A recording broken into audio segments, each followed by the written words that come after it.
Nope, everybody awake? Okay, nobody's going to sleep tonight. Okay, so let's talk about, where is this? Let's talk about web scraping with artificial intelligence. So basically the big thing that we're going to be doing tonight with web scraping with artificial intelligence is we're going to basically be trying to limit the amount of crap that goes to our context window. So when you start doing with LLMs, there's not a lot to LLMs. We've done a couple of classes on it already. You feed it information, you ask it a question, it gives you a response back, you do something with the response. Again, other than understanding how the API works or whatever else, all of that is relatively simple. So when we start looking at web scraping with artificial intelligence, the big question is going to be, how the hell do we get the data we care about? And how do we get only the data that we care about? So a big problem that's happening right now. So I've been doing these classes since OpenAI's API came out 3 years ago.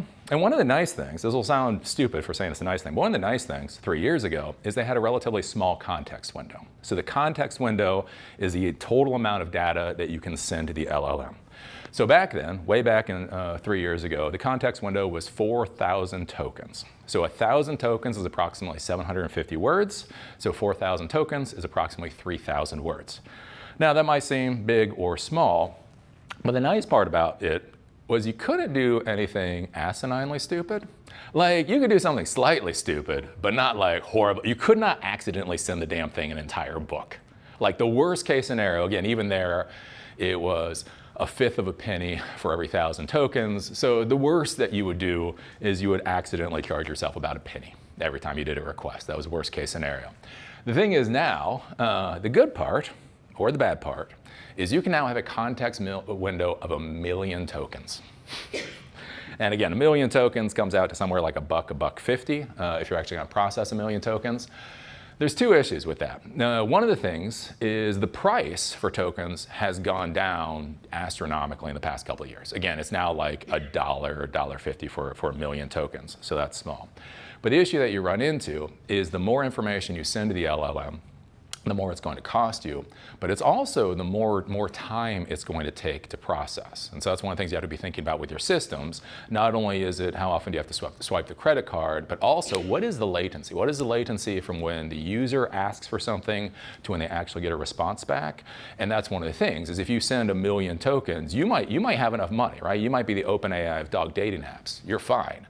But if it takes a minute every time somebody makes a request, they're not going to be happy with that kind of response. And so basically what we're going to be trying to do today is we're going to be looking for ways to actually be able to grab the information that we care about from web services and then be able to shrink that down to a size that's not going to overwhelm our systems.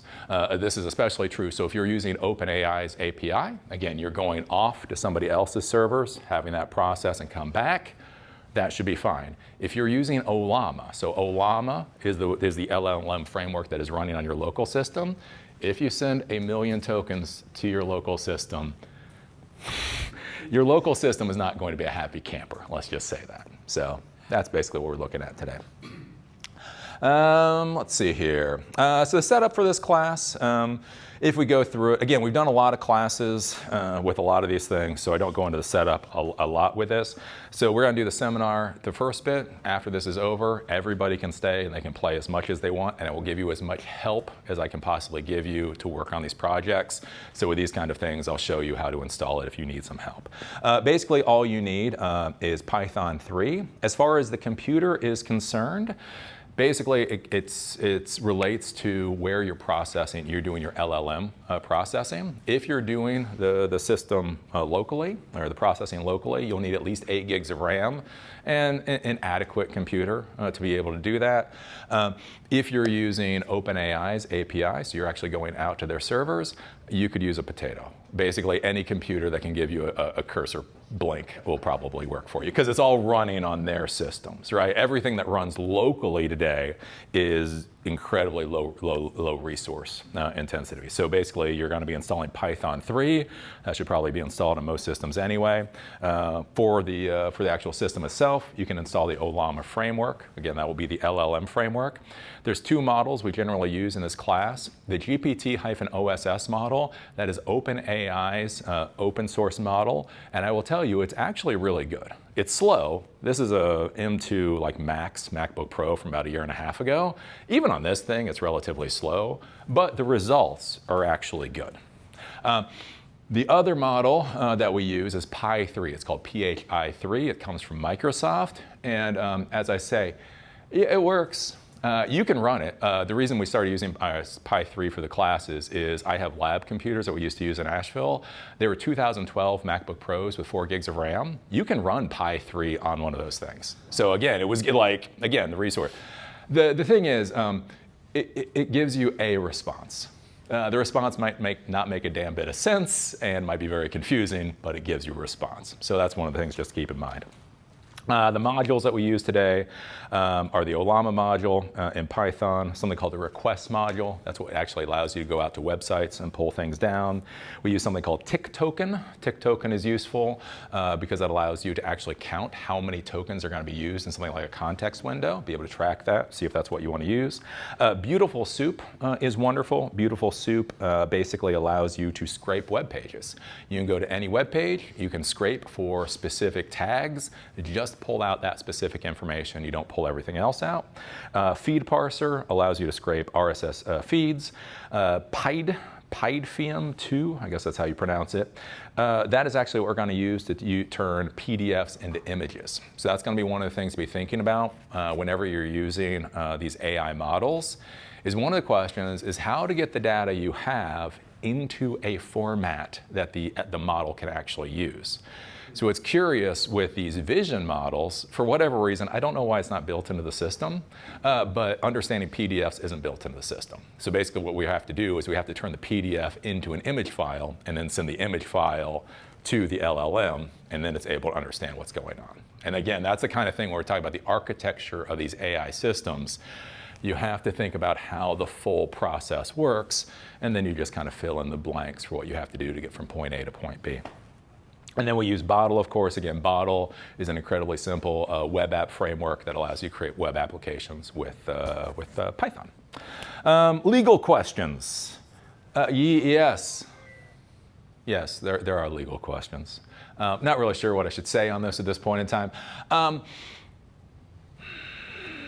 Again, because lots of people say, like, is this legal? And it's like, yes, that is a question. That is a good question.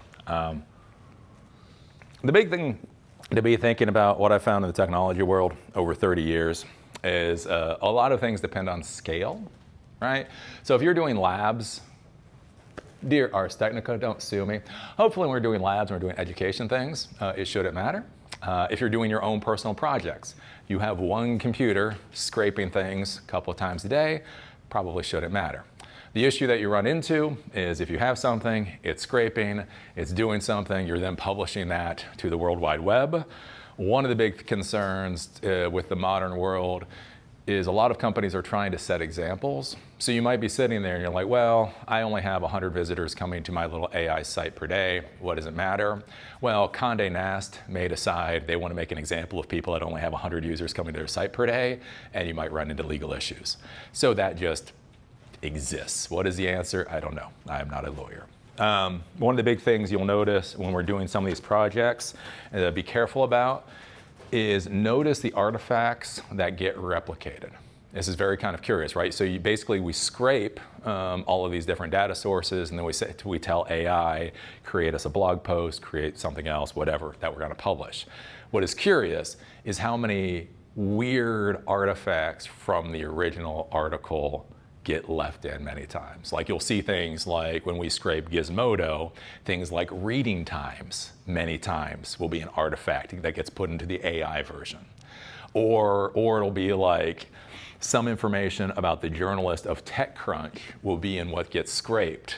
And so then at the end of the AI thing, it'll be like, and as a TechCrunch reporter, that's why I believe X, Y, or Z. And so that's one of those things just to kind of keep in mind with all of this stuff. So anyways, that's the basic setup, and that is legal questions that do exist. Any questions? Any questions? Is Robots.txt still a thing where they like mark out what they don't want you to automatically scrape? Yes, so Robots.txt. This is a file that does exist, and none of the things that we do today do we even care about. The problem with the Robots.txt file, this was created for search engines, I don't know, 25 years ago at this point. And basically the idea is put a text file on your website to essentially say what search engines should index and what search engines shouldn't index. It's supposed to be a really crappy security feature. There are two issues with this. One with robots.txt is it is completely optional. This is not built into the system. It is literally simply a text file that exists. And then two is basically, as you'll see today, is yeah, you can just ignore it. It's not built into the system. If you decide to ignore it, it doesn't matter. So like today, we don't look at the robots.txt file because I don't care. Yeah. So that does exist and that does come up. That question comes up. What about IP address blocking? Well, yeah, that's when you get into architecture. We're not going to go there. Thankfully, Ars Technica is not blocking my IP address, so we're not having that issue today. What you have to think about with IP address blocking, and so this is basically where the web servers can block. So they can block your actual IP address. They may block it because they see you scanning multiple times, or they may block it simply for geolocation. They don't want somebody from this country or whatever to get to it.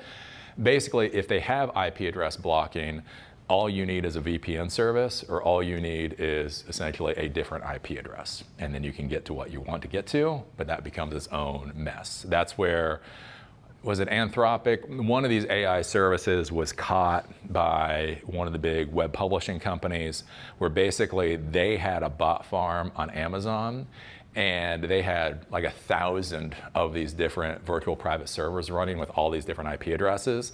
And so when one went with a particular IP address and got blocked, it would then send a signal to something with an entirely different IP address to go and try to scrape it. And so they ran into that kind of problem. So if they have IP address blocking, there are ways around it. We are not going to get into that today, though. What about the idea of pacing your program so that it doesn't, now it sort of times itself so it's not scraping everything in one fell swoop? Yeah, so yeah, that's where, yeah, if you're going to get more serious about it, those are the kinds of things that you need to think about. Again, like, so when we go through these classes, I'm going to show you like the code here for how this works. And so basically you could have your own timing mechanism here. You could say like, create a random interval, between 60 to 600 seconds, and then create that as a number, and then basically say sleep for that number of seconds, so it kind of does a randomized thing. So yeah, you can do that kind of stuff. We're not going to get into that today because that's not really the scraping component. Yeah. I ran into that wall, so if anybody is doing web scraping, Yeah. if you start getting errors, it was like a time sink for like a day, because I was like, Oh. I don't understand, it's not working anymore. Yeah. And then just getting blocked. Yeah. Well, and that's going to be one of the big problems too. Is like when you build these systems, one of the things you have to realize is with this web scraping, what I'm kind of showing you today, is that this is becoming a worse and worse problem for these web content providers. Like they don't really care. They don't really care if one or two people come in and scrape their site, even if they do it a couple of times a day. The issue is, it's amazing. I've read some of these articles where there are some of these web content providers where they're getting hit with $10,000 bills. Well, because they're on Amazon. The more resources you use, the more you get charged. If all of these AI services decide to hammer the hell out of your systems, all Amazon knows is you're using more resources. And so that's why we're going to start to see more and more of these kind of protection mechanisms. And again, that will go into an entirely different class because that gets into its own world. I just wish that somebody had told me, Yeah. you're getting blocked, and that's causing the error. Yeah. Because I could have just downloaded it and then played around with it. Yeah. I just didn't know. Yeah. Well, and that's one thing too. Like when we're doing things like web scraping today, if you do run into errors, go try to use other websites. Probably use websites that aren't like owned by Condé Nast and see if your code works. So that's the thing. If your code works on eli.thecomputerguy.com, because I don't fucking care. Anyways, you use eli.thecomputerguy.com and you scrape it. If it works on eli.thecomputerguy.com, but it doesn't work on Ars Technica, there might be something going on with Ars Technica servers. And that's a big thing. Like one of the issues that you run into in the technology world, especially for new people, is the whole question of, is the failure actually your problem? Because so many times you get an error and you'll rewrite your code 1,000 different ways only to find out the firewall is blocking you on the other side. And it doesn't matter how good your code is, it's never going to work right. So try a different website before you start rehashing your code. Okay, so with that, the first thing to talk about a little bit is something called structured data. So this is going to be an important thing, especially if you're going to be scraping documents. And so basically what structured data is it's data that comes out in a format that you can actually read, right? So one of the big things when you're creating these programs, whatever programming language you're using, is that you're going to do something called parsing. And so what parsing is when your script actually reads the information that's coming in and then pulls out the relevant information that you actually care about. One of the things with a lot of these LLM models is they're really great for doing things like rewriting blog posts and that type of deal. But if you ask for specific things like give me a first name, a last name, and an email address, it will give you all kinds of weird variations of that. And the problem that you run into, especially if you're new in coding, is every one of those variations, you have to figure out a way to parse that to actually get out the information that you want. And so that's one of the things you have to be thinking about is how do you actually get out the structured data? So when we talk about structured data, generally here we're going to be talking about JSON. So this is basically just a data type format. What this does is it gives you a key value pair. So it'd be like first name, Bob, last name, Robert, social security number, blase, blase, blase. There is something called XML, extensible markup language. That's another way you can do structured data. Basically that gives you tags. Something to think about, I've been talking with people that actually use AI a hell of a lot more than I do in these larger projects. Just something, if you start running into problems with parsing for JSON, is apparently most of these LLMs understand XML better than they understand JSON. Weirdly enough, because at first you hear that, you're like, who the hell still uses XML? Like, again, XML, I know what it is, blah, blah. Well, but the thing is, remember, all these LLMs have been scraping the hell out of the World Wide Web, the internet, and so almost every website has an RSS feed. So it actually has far more knowledge of XML than it does JSON. So if you're running into weird problems with structured data, again, this is one of those things you have to think about the system. You may have to ask for things in XML, and then if you know what to do, turn the XML into JSON. Might be one of those random things out there. So let's take a look at this particular project, parse structured data. Okay, so I have,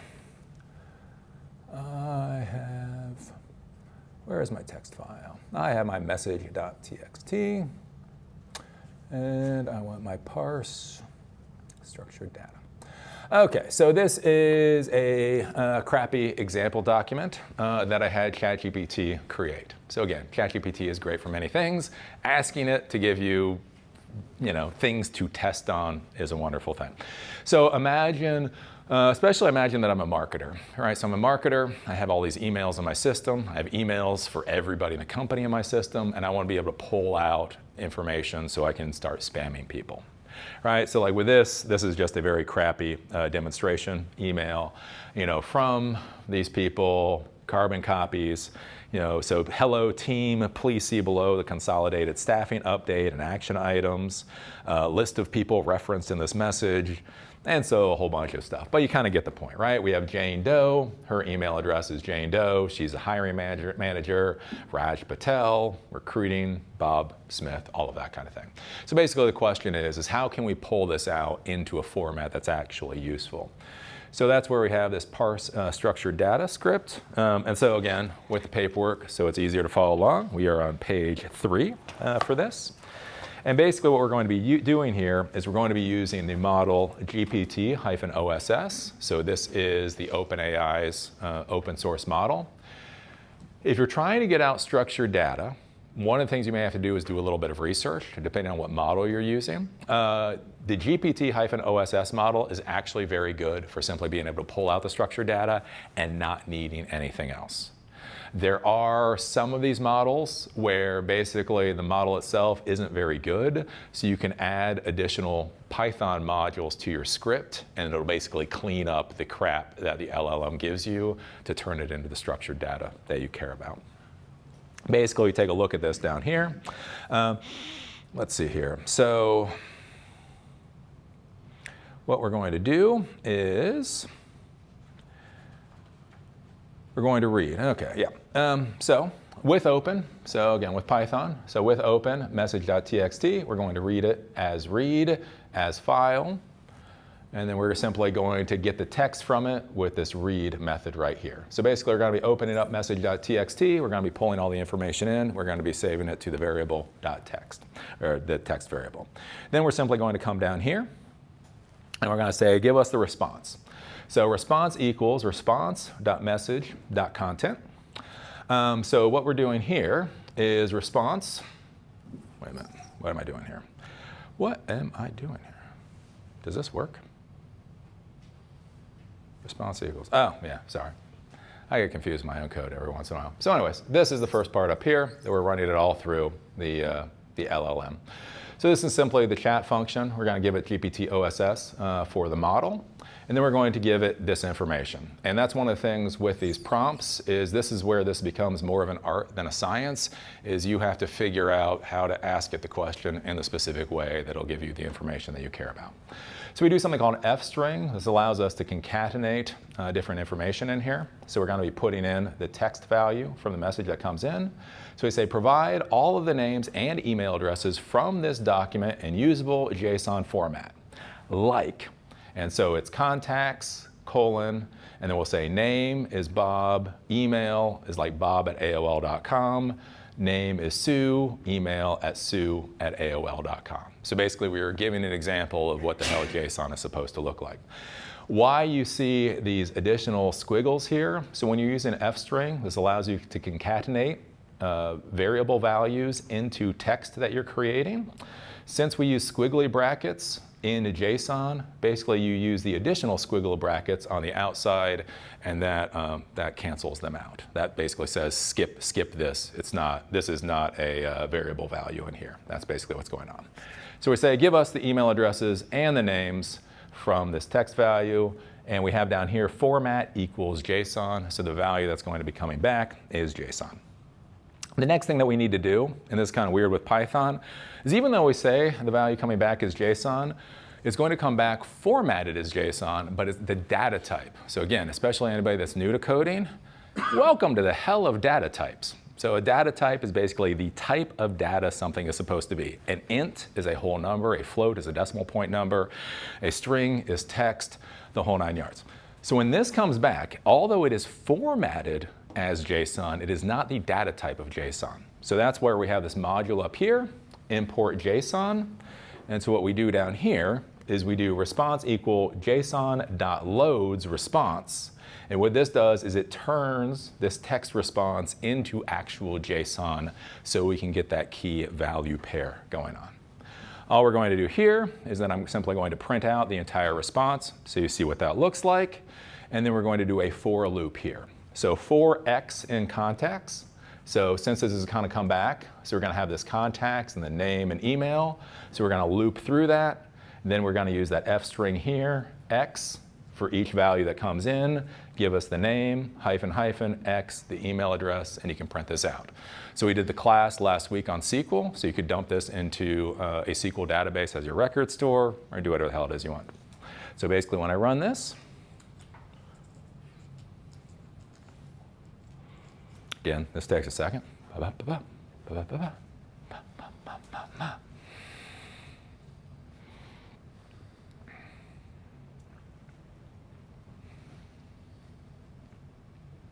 Here you're calling the model on your computer.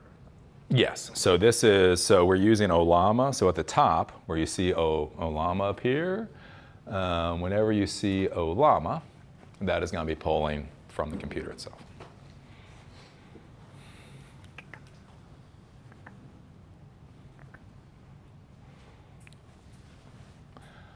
Come on, computer. See, this is how Apple gets you to buy a new $4,000 computer every 2 years. Because you buy the $4,000 computer, you're like, this will be great for 15 years. And then LLMs come out, and you're like, oh, I really need the new one when it comes out. Is there any way to get it to give any kind of progress indicator so at least you know it's doing something? Not with it, because what's happening is you're sending all the text and all the requests to the LLM. So this is all going on in LLM world. So when he's talking about like a progress bar, if we were looping through, if we were doing like multiple messages, we could say first message process, second message process, third message process. But with this, it's completely going off to Ollama and coming back. So, okay, so basically with this, if we look up here, this is that full JSON response that we got back. So we are going to be having a class on REST APIs, our next class. We're going to be talking about JSON a lot more there. But basically, this is the whole response that comes back. The big thing to understand here is this is what, again, what's called structured data. Even if you don't understand what you're looking at, what this does is it gives us a structure for being able to pull out information. So, right, the key is name, the value is Acme HR. The key is email, the value is no reply, the key, right, going through there. And so I can actually pull that information out. So when we come down here, this is where we get to that for loop, where all I'm doing is pulling out that information, not doing the whole JSON thing. So we can see Raj Patel at this particular email address, Alice at this particular email address, Carol at this particular email address. Right, so this is how we can pull out data in a structured format so that we can do something additional. Does that all make sense to everybody? So there's some that don't have a name missing. Is that just missing in the data? That may be either missing in the data or it may be the LLM not grabbing it. Yeah, yeah. And yeah, this is the GPT-OSS. Yeah, and so that's going to be one of the things too. Again, whenever you use AI. That's why I always try to tell people, don't call it AI, call it LLMs. Because if you think of it as simply a technological system, you will expect it not to be perfect. If you call it AI, we just assume it will be perfect. And so yeah, that's again where we start building systems. So again, if I was going to put this into a larger scraping system, I would most likely, again, have this go into a database, and then essentially I would have some kind of web interface where anything that didn't have a name or didn't have an email address, it would be able to flag that, and then I could manually plug that kind of information in. Okay, so that is that. Go over then to page number 4. So requests and TikToking. Parse requests. So this is going to show you why you need things like BeautifulSoup. So what's really interesting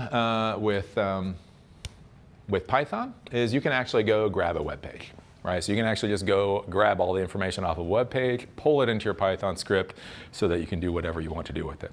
If you want to screw around with websites, you can literally pull this information in, write it to a text document on your own computer, and then read it from your computer instead of reading it from their website. You can do that kind of thing. The issue is that when you do that, you're pulling in a whole bunch of information other than just the text itself. So we take a look at this script here. Basically, we import the request module. So this is a very normal module, but you do have to install it, pip install requests. And then we're going to use the TikToken module. So the TikToken module is actually from OpenAI, and one of the things that you can do with it is you can see how many tokens are actually you're about to send. So you can start to get an idea of this. So all we're doing here is what this says is request.get. So get everything from this particular web page. So this is all the text. When you go to a web page, it's just text. So this isn't images, it's not PDF files, it's just the text. And then we use this method here, text, to turn this object into text itself. We're then going to print this out just so you get an idea of all the crap that you get on top of the page. This is all the TikToken stuff. This is just kind of copy paste. So encoding equals TikToken. Encoding for a model, so GPT-4, so it'll encode it for the GPT-4 model. And then tokens, encoding.encode page, so you're going to encode the page.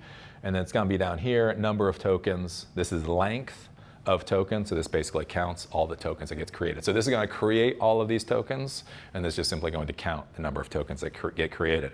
So remember, 1,000 tokens equals 750 words. 1,000 tokens, 750 words. So when we run this, you're going to see this comes out to 62,000 tokens.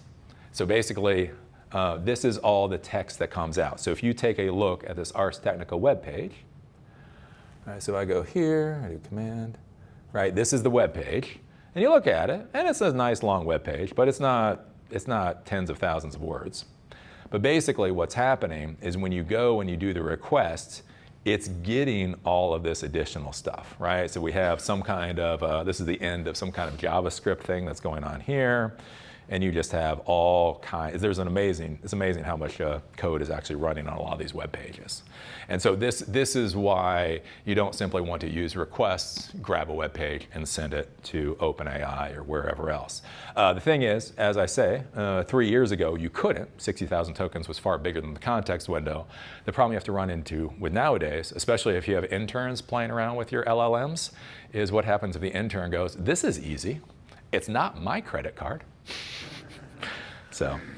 And that is where you do have to be careful. That's why you have to audit the code of what people are doing. So let's go to BeautifulSoup now. So parse soup. So this is just going to be getting the same web page, but we're going to be running it through BeautifulSoup to try to clean this up. So BeautifulSoup, again, this is a pretty normal module. Everybody uses it because it's really, really easy. So with this, again, we're going to import requests like we did before. We're going to import tick token so we can actually count the number of tokens. And then from BS4, import BeautifulSoup. We're going to get the entire web page like we did before, and we're going to turn it into text. The next thing we do down here is for soup, we run it through the BeautifulSoup function. We feed it the page that came in, and we're going to parse it for HTML. So BeautifulSoup has a number of different parsers. And basically, if you get into this a lot, you can do all the research about all the different parsers out there. Most of the time, you'll either use the HTML parser or there's an XML parser. But normally, you just use HTML parser. So basically, you run the page through this parser, and that gets assigned to the soup variable. Then what we're going to do is paragraphs equals soup.findAll, and then what you can do is you can say find all of a specific tag. So all we really care about in this is p tags. So just go through and find all the p tags. So what this is going to do is it's going to create a list. So every tag chunk is going to go into one index in that list, and it's going to return back. What we're then going to do here is we're going to create a clean page. So when we get the p tags, we are going to get everything with the p tag. So we're going to get the styling with the p tag, image, hyperlinks and all that crap in there. So that's still going to bloat what we're getting back. So we create a clean page variable value here. So basically to create a clean page, for line in paragraphs. So it's going to go through each of the p tags. Page clean plus equals. So basically it means add to and it equals. And so the line that comes in, and then we use this get text. So this is simply going to get the text itself within those p tags. We're going to print out that clean page so we see what it looks like. And then we have this whole tick token thing down here to see how many tokens we're dealing with. So the exact same web page. The tokens we used before were 62,000. When we do it now, we see the number of tokens we use is 3,000. So think about that. 59,000 tokens of JavaScript and CSS and everything else. And if we go up here, this is what we now get. So as you saw before, it was basically unreadable. There was so much stuff there. Here, you can see that you actually just get the article itself. And it actually is a pretty long article, right? He inevitably will have to make a tough calls after a long summer, blase, blase. This is just the article and the p tags. Yep. In some web pages, I'm thinking you might want to take advantage of them using headings and paragraphs. How would you do that so you know that you're getting the heading in the context of the paragraphs so that you can structure the output better? So when you're doing this, in this thing right here, you can actually tell it to grab multiple things. So it can grab p tags, h1 tags, h2, h3. And then where it gets a little quirky is as it finds those, that will simply be the next index in the list that gets created, so you can get all of that together. Yeah. You can also, again, with BeautifulSoup, it's a pretty big module. You can get the title of the page. You can get a lot of additional information if you use BeautifulSoup. Yeah. But yeah, so that's basically the idea with BeautifulSoup there. Any questions on that? This is capturing the text. If it is in an image on the website, yeah, it's still pulling that information? No, so basically like when we go here, so we look at this, what it's doing is we go to page source, it's pulling all this text. Oh, okay. So it's text. Whenever there's an image here, there's a img src, so that's that basically embeds the image, and so that would be its own deal that you've got to deal with. Yeah. And yeah, and that's the thing too, is like when you're dealing with these AI systems and you're thinking about the web documents that you're interacting with, again, it's that whole building out of systems. So if something has, you know, a lot of charts in it, if it has a lot of like images that contain text, that's where you would have to build out your system to then be able, and we have something in here for downloading images, so we'd have to then download the image, then send that image to what's called Lava. Lava is an image model. Pull out the information from that and then figure out how you're going to dump it in. Okay, so then we can go to FeedParser. So the first things on here before we get to the labs, these are basically just going to be modules for how we pull information out of these web pages and things. So on page 6, we got FeedParser, and basically what this does is this pulls out information from RSS feeds. So parse.feed.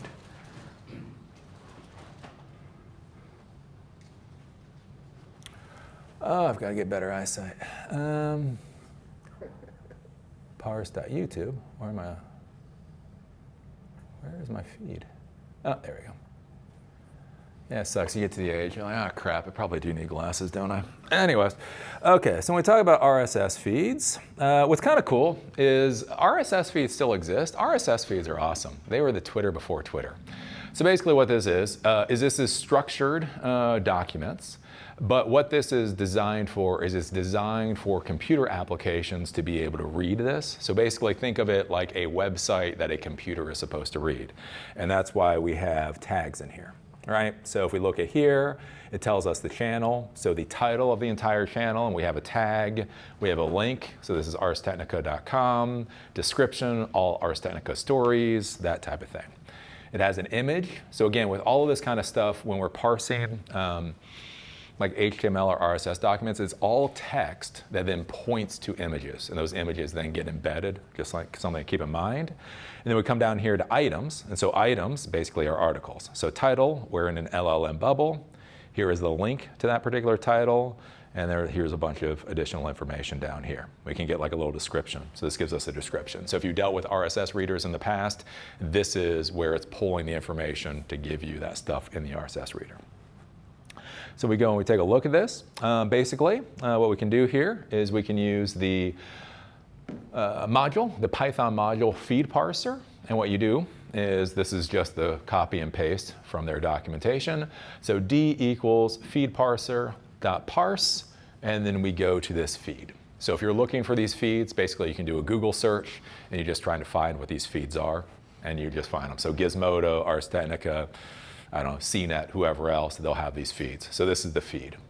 So what's going to happen is it's going to go through, it's going to create an object. We're going to be able to loop through that object, and so we're going to say for value in D entries. So all of the items here are going to be entries. We can simply print out the value for the title. We're going to print out the value for the links. So value.links 0 href, that's going to give you the URL for the web page that you're going to. And then we're going to print out the description. So basically this can go through and it can just simply read that RSS feed. And you hit enter, so we can now see this, right? So we see here, the title was Bonkers Bitcoin Heist, 5-star hotels, cash-filled envelopes, vanishing funds.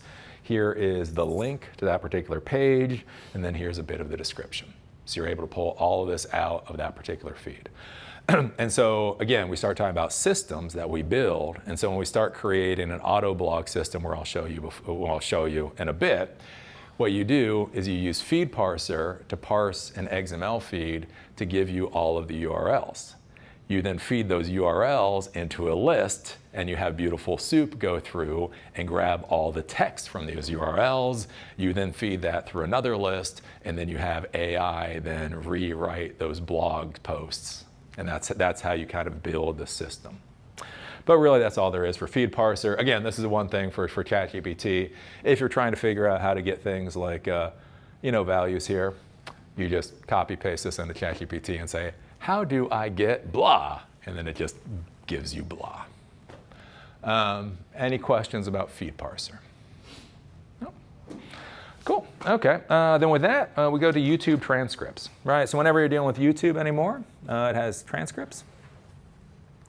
The weird part is actually getting to the transcripts, right? So if we click on Raging Moderates, one of the things you can see here is do skip, and it has this kind of stuff like with the closed captioning. So this is all AI, this is all gets created. One of the big things that you want to do whenever you're designing things in the real world is you never want to reinvent the wheel. If somebody already captured the information, use what the hell they captured. Don't try to capture it yourself. So theoretically, if you really wanted to, you could figure out a way to download this video. You could then run that, you could then grab the audio from that video. You could then send that through something like the Whisper model to be able to grab the text. And if you do all those steps, you could then get a transcript of the video, or you can just use a module that will give you the transcripts on its own, and it's a lot easier. So that's basically what we have here. If we take a look at page 7, parse YouTube. And so this is pretty simple here. And again, this is what I want you to really understand. Like I say this, and people think this is a joke. Everybody has to have buzzwords that don't actually mean anything. They sound cool, but they're kind of worthless. I want you to understand that's not how I do stuff. This is real. AI is hard. AI is really hard. The people that engineer OpenAI are fucking geniuses. They will brainstorm me in a heartbeat. They will brainstorm me on the way to the toilet and then keep moving. That's how smart they are. We don't have to be that smart.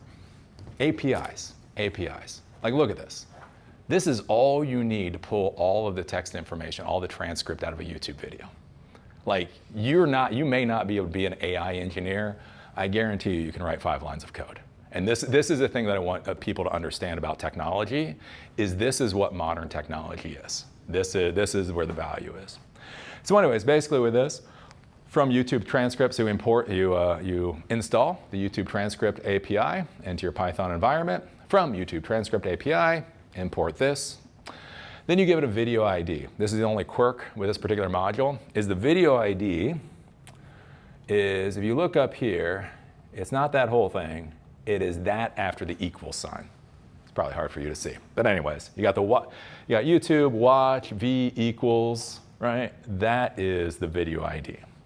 So again, in one of the labs coming up, I'll show you how to split that apart, but that is one of the things you're gonna have to figure out, especially with your users. If you tell your users, only give me a video ID, they are going to put in the entire URL, and then they're gonna scream at you because it broke.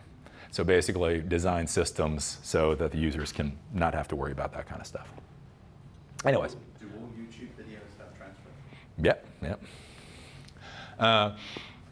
I hate to say all. I've been doing technology for a couple decades now. All. 99.99999%, you should be fine.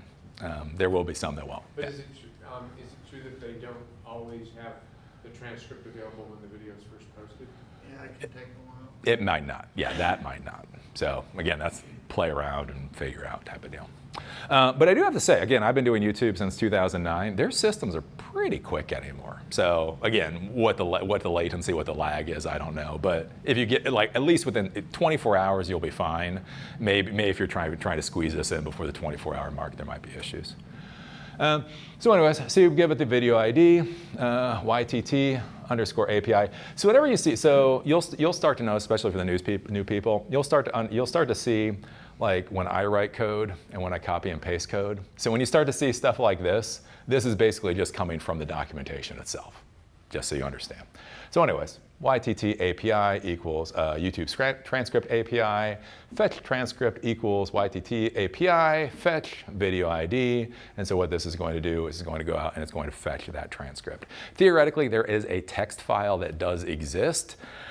I can get to the text file manually. For some reason, when I try to get it, like when I started trying to do this class like 2 years ago to teach this class, I was gonna show how to manually get to it. And for some reason, when I try to do the get, when I try to manually get to it, it fails out. So I'm not really quite sure what's going on there. So anyways, that's one of the reasons we use something like the module.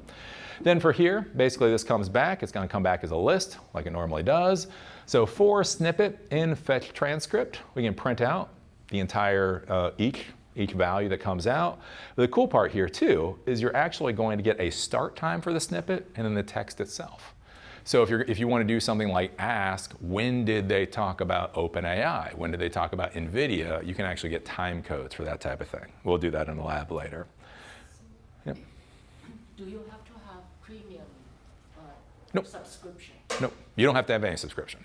So the thing with this is you'll notice here there is no login component. This doesn't log in. This just hits the public what's available. So in theory, Yeah. so do you have equivalent to get a video? To actually download the video itself? Yes, there are ways to download the video itself, but that's a different class. Yeah. That's why if I work today, and not work tomorrow, and I fix it another day, and I get out. Yeah. Yeah, that's one thing. Like with YouTube security, again, it's interesting doing this stuff for a while. Is things used to be a lot easier, and now they're trying to shut things down. It's not actually because of AI. It's because people are trying to skip all of the ads. So the way we get paid and the way Google gets paid is through ads. Everybody obviously hates ads, so everybody's trying to get around the ads. And so they're closing down a lot of loopholes. Again, not actually because of AI, just because they want you to see that damn ad. And so yeah, that's where like, can you download a video? Yeah, but that gets into its own world. Anyways, so with this, we print this out, we do this, it goes out, and this is printing out each of the fetch snippets. So we can see go up here, so we can see a fetch snippet here. Text just simply says sticker, start at 971 seconds, duration is 312 seconds. If we come up here for this fetch transcript, to come up with a really good bumper, it started at the 970 second mark and went for 2.6 seconds. So this basically shows you both the text and the time code there. If we go down here, we can simply print out just the text itself. So for each line, we go to snippet.text. So that would just give us the text. So now, right? So yeah, anyways, I'm in. We got ways to go though. We just need to come up with a really good bumper sticker. Be like, I'm not Chuck. Oh, anyways, whatever, this is one. Again, it is interesting when you just read stuff like, oh yeah, I'm not really sure what the context is there. Okay, so yeah, up here is more of what they were talking about. And so this is all just the text itself. So if all you want is that text information, that can give you the text information. If you're trying to come up with an AI tool though for something like search functionality, this is where you could feed it both the text and the start information. So this is the start second, have your hearts in the right place. Start second, yeah, I'm sorry, Tarov, 28 New York Senator, whatever else. So then basically you can then ask the AI, when was this subject talked about within this particular video, and then it can feed you back the timestamp or whatever else. So that's basically what the YouTube transcripts are. Any question with that? Have you seen transcripts where you can differentiate the speaker? Not out of YouTube yet. I know with OpenAI, if you now feed them files through their Whisper model, apparently I haven't played with it yet, but they've stated it will now differentiate the different speakers. But within YouTube itself, this is basically all you get right now. Yeah. And that might be, again, when we start talking about architecture and what you're actually trying to accomplish, that might be where you actually want to download the video. So you download the video, you pull out the audio file, you then send that audio file to Whisper. Whisper will then be able to differentiate the different speakers, and then you can come up with your system. So that might be a reason for downloading the video file. Yeah. Or you don't even need the AI to differentiate the different speakers. What's that? You don't even need the AI. I mean, like, there are tools that do not use AI. Yeah. They can break down videos, basically, so audio, Yeah. based on like tone of the voice and so on and so forth. So basically, you don't need the AI at all. Yeah. Well, that gets into the whole question of what is AI. But again, that is an important thing to be thinking about when you go to your organizations or when you go to your customers, is remember organizations and customers are buying solutions, right? The only people really talking about AI are all these companies running after investor money, right? If you need $1.4 trillion in capital expenses, you talk about AI all the time. Most of the time, when you're talking with CEOs, when you're talking executives, they want solutions. They don't really care whether it's AI or whether it's an if-else statement. How is it going to make us more money? And so again, it's like you're both right, and I don't know. Like, yeah, is it AI? Is it just something else? That type of deal. Will Yeah. you be talking later, like in another class, about chunking things? Yeah, we will talk about chunking whenever we get to, there's something called RAG. RAG is a different class. Even before RAG, I was reading, if this gets big, then there's some thought you could chunk your transcript and, the magic there is to chunk this transcript. I mean, you could, but again, that gets to the scale of your project. So what he's talking about with chunking is basically mainly when you have documents, maybe when you just have really big variable values. It's just so big. Again, we're talking about that big context window. So what chunking will do is it'll actually turn all of that into chunks. And so the idea is then you could feed those individual chunks. So instead of feeding the entire document, you feed those chunks. So, I mean, I'm sure we'll talk about chunking at some point, but it's got to come up for Revelets. The use case was, I had something that was like a 2-hour talk. Yeah. And then I sent it up to OpenAI. They go, you're not using tokens here. Yeah. And you probably wouldn't want to use tokens, but we'll only take an hour. We won't take 2 hours. Yeah. Well, that's, You should chunk this up. But yeah. So, Again, that gets into bigger projects for what we're doing here. Okay, so let's go to reading PDF. So do parse PDF, and this will be on pages 8 and 9. So the big thing here, when you're thinking about, again, any of these file formats, one of the big questions is what can the model actually read? So for this, we're going to be parsing a PDF. I'm actually going to be using OpenAI because it seems to be better at actually being able to pull out structured data from an image file. The big thing, again, a lot of this stuff changes. Remember, OpenAI comes out with new functionality like damn near every 6 hours. So everything that I'm showing you right now could be obsolete literally by the time you wake up tomorrow. So I'm showing you concepts here, not necessarily how you'll actually do it. But the big thing here is for whatever reason with their model, it understands images. It does not understand PDFs. Why? Who the hell knows? It would take them 5 seconds to code this thing. Like you could literally code it, upload PDF, they could turn it into an image and do it, but they don't. Why? Who knows? It's what they're doing. Anyways, so when you're taking a look at this, let's minimize all these. So we got these different functions here. So we have a tax.pdf file. So let me do this. So we got the tax, reveal in Finder. So I found this. Hopefully this is fake. I think this is fake. Who knows? I downloaded it online. This is just trying to give you an example, right? So this is somebody's theoretical W-2 from 2010, and it gives you a whole bunch of information, right? Who the employer's name is, who the person's name is, wages, social security amount, a whole bunch of different stuff. So imagine if you're trying to go to an electronic record system, imagine being able just to send all of your documents through a system.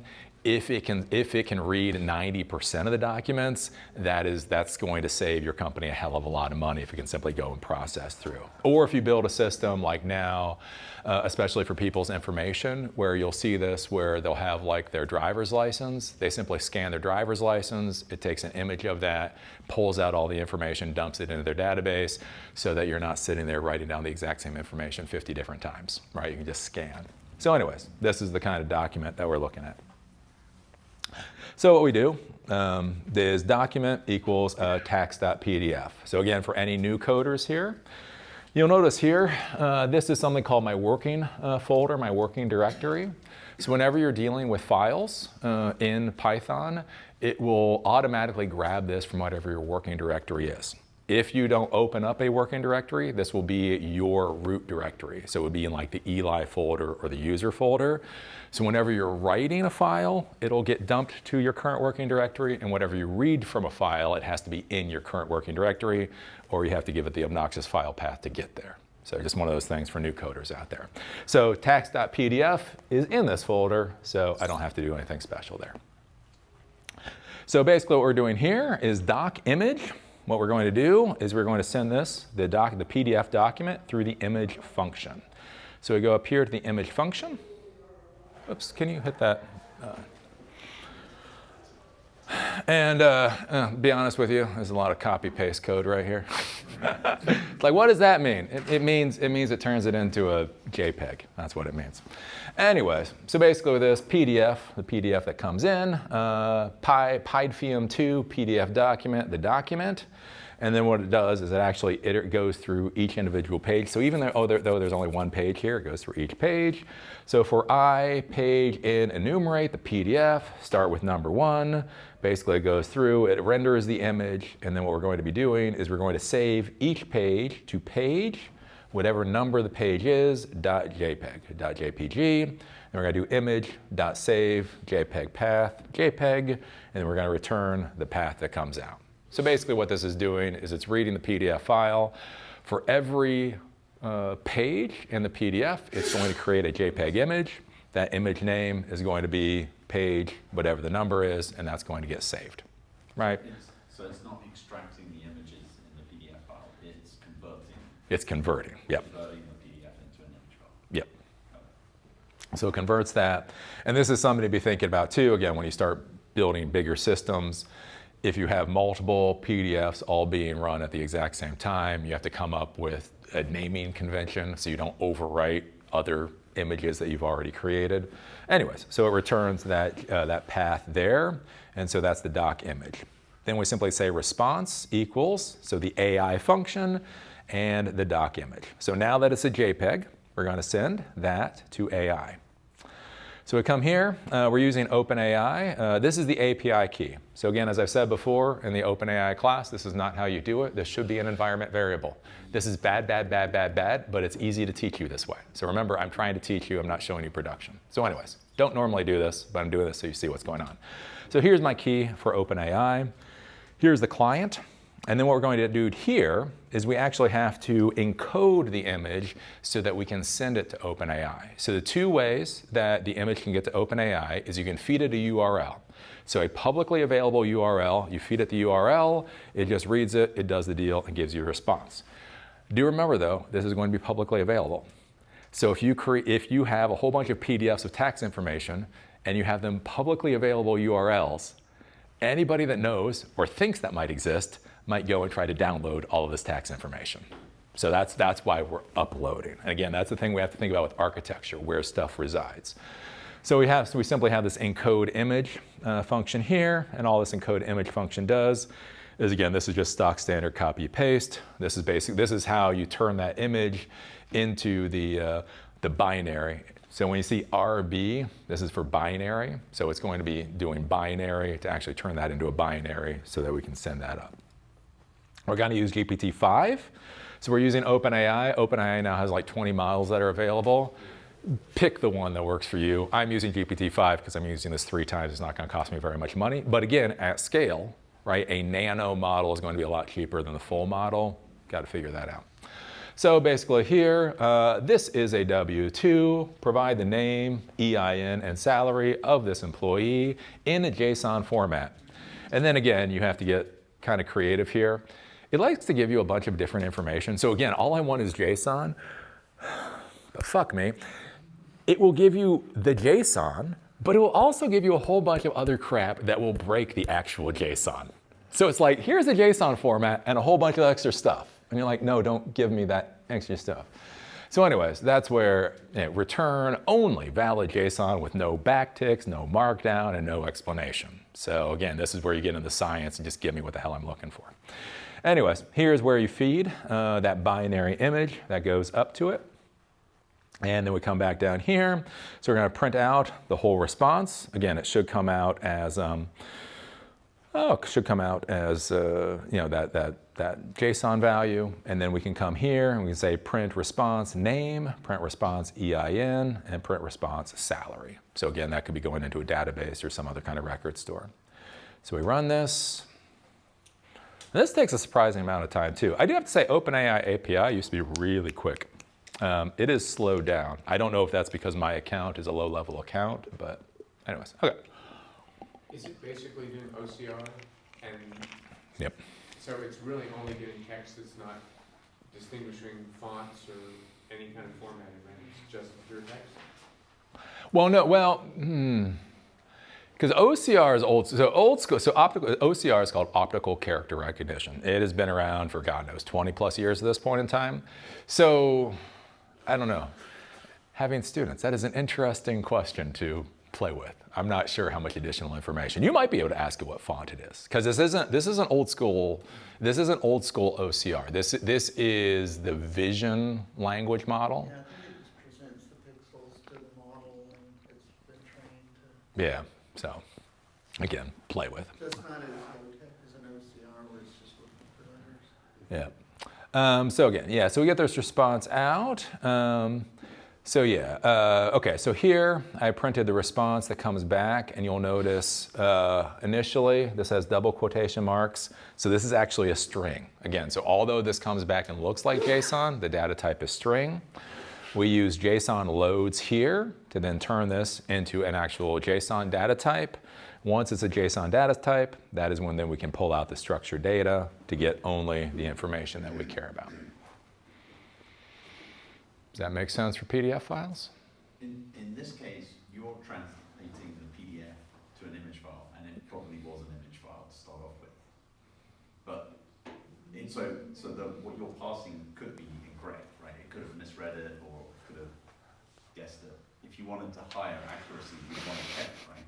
Yeah, well, that's where you take a look at the larger system. So like if you were going to, so let's say it was an ID system, this is where you'd have, for the secretary, somebody would scan their ID, and then what should happen, and this is where you have to think about UI, UX, what should happen is a secretary then has a screen where the ID pops up and then pre-populated information pops up, and then they have to say, is this correct, or edit where it's wrong.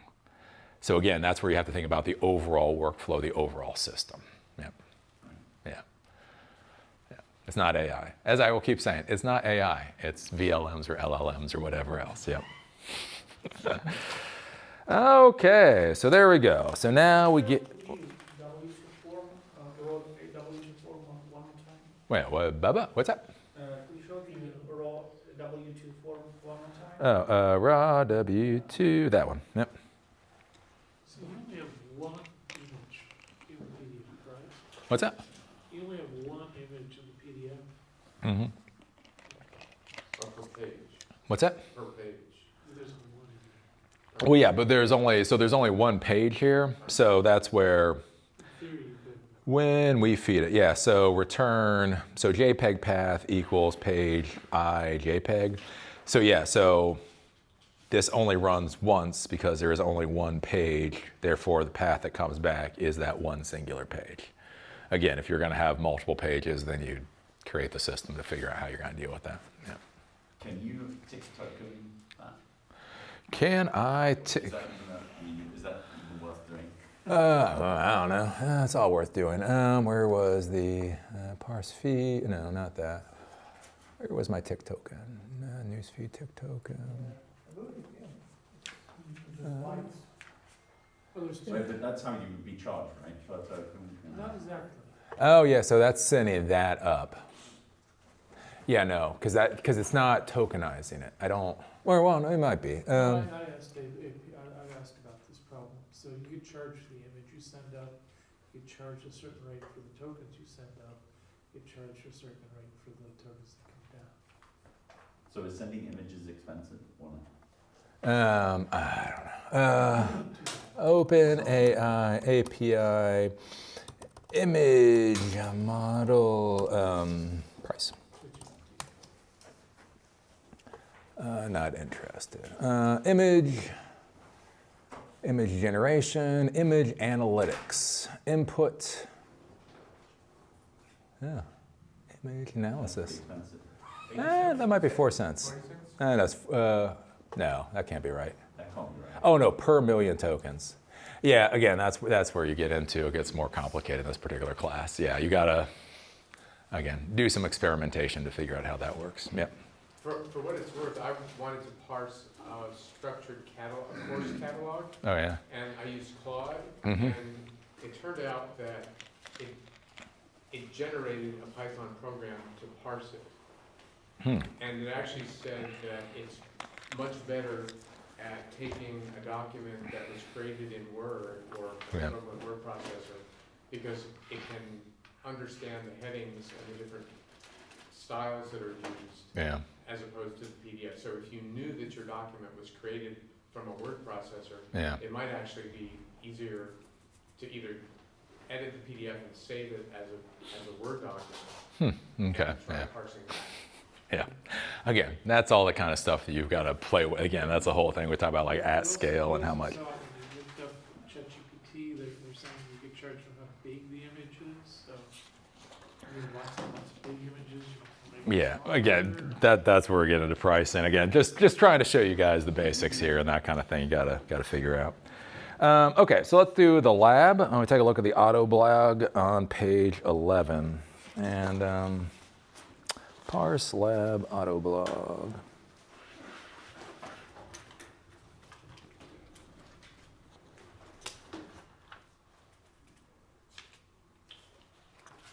Is that right? Scrape. All true.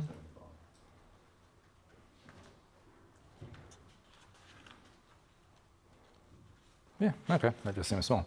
Okay, so basically with this particular lab, this is gonna show you how easy it is to essentially rip off somebody else's blog. And so again, this is why the internet will die. Social media will not kill the internet. AI will kill the internet. Because it's interesting. Again, so I've been a professional YouTuber since 2011, 2012, since I got an adult salary off of it. So I've seen this world. And one of the curious things is people talk about AI slop. And a big problem that we've had for about the past 10, 12 years is like Bangladeshi slop. So basically they just have warehouses of people in Bangladesh that just rewrite news articles. And so at this point, they have like 400 people in these warehouses rewriting articles, and that's one of the things that creates slop. So now imagine if each one of those people could then be controlling like 40 AI blogs. Because this stuff actually runs so quickly, you could create an entire site in about 10 minutes. You could create a site with 500 blog posts in about 10 minutes. And so imagine as that hits the internet. So basically what's going to happen here is we are going to scrape a page using BeautifulSoup, and then we're simply going to say, write a blog post in under 500 words and follow these particular instructions. And so it'll grab, and then we'll be able to give it instructions for what to do. If we shrink this, yep. So we have this thing called a while true loop. Again, when you are using APIs, be careful of while true loops. These will just simply continuously go until you break them. So if you were doing an API call, it would just go as fast as it possibly could and run up your credit card bill. So we take a look at this. It's simply going to ask us a URL, so the page that we're going to grab information from, and then it's going to ask us for the query. So basically, what instructions are we going to do? We're then going to scrape that URL that's going to come through. And so that's coming from that scrape function here. And if we look at the scrape function, all this is BeautifulSoup, what I showed you before. We're going to find all the p tags, and then we're going to clean up that information, and then we're going to send back that clean page, right? We're then going to ask for a response. This is going to go to the AI function. We're going to send the query, so the question that we're asking or whatever, and then we're going to send that whole page. If we go up to that AI function, basically all we see here, so this is going to be local.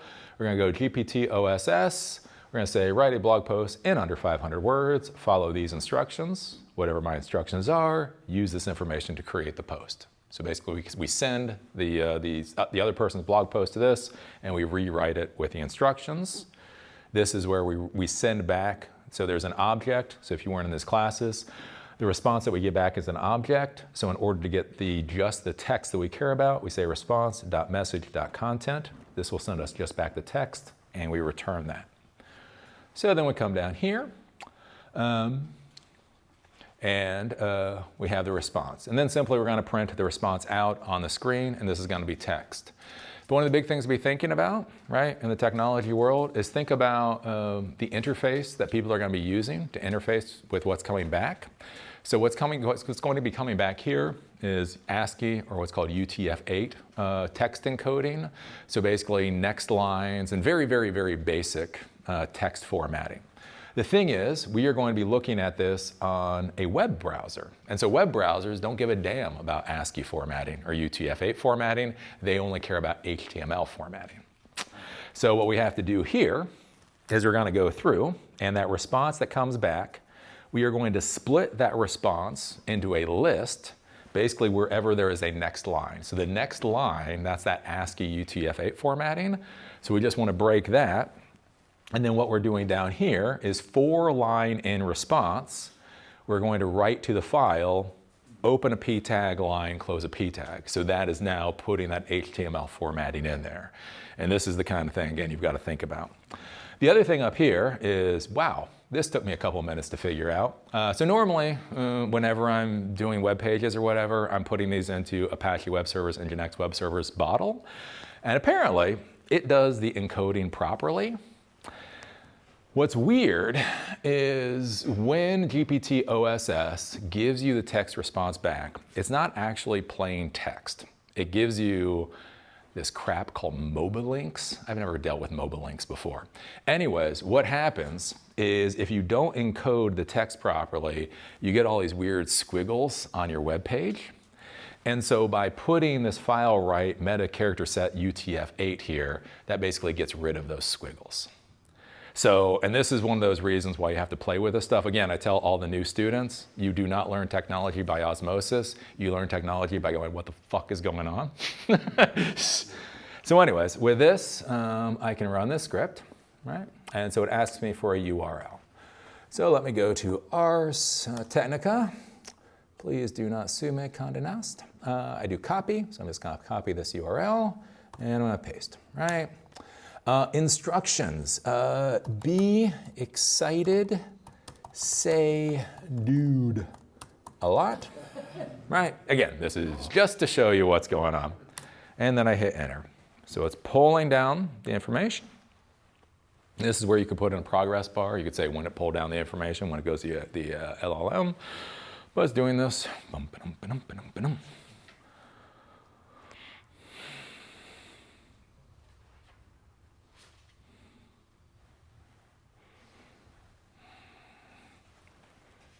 Okay, so this is the text that came back. So again, this is an ASCII UTF-8. We can go to blog.html, review on Finder. I double click on this for my web browser. And now you can see I have got this new, nice AI created blog post based off of the original post. You know, AI investment, the bubble or the future. Dude, let's dive in. Hey there, tech enthusiasts, fellow AI adventurers. Dude, the buzz around AI is hotter than ever. And what do you got to think about? Again, in the marketing and the PR world, is this whole idea is customizing things like content for specific people. So imagine, again, in that Bangladeshi sweatshop, imagine if you had one person that's responsible for tech, and then they have websites for 40 different personalities. I want a website for teen girls in tech. I want a website for programmers in tech. And then they just manage all of that kind of stuff. How many words? What's that? How many words? Under 500? So it says under 500, you can go and count that. But yeah, so this is, and that's where you say, do you want it to be 250? And the same thing is true here is, again, what you'll be noticing on LinkedIn lately, and especially Twitter. This is what's happening to your social media feeds. Because what I could literally do here is I could say, read this blog post, give me a 200 character tweet. I can get that, and then Twitter and all these social media sites have APIs. And so instead of writing to a web page, I could send to that API to publish. And so that's one of the things that's going on. Just to show you the weird things that you get into, again, with encoding, let's not do this. So I'm going to comment that out. It's called commented out. I do the URL. Oops, no, I do the URL.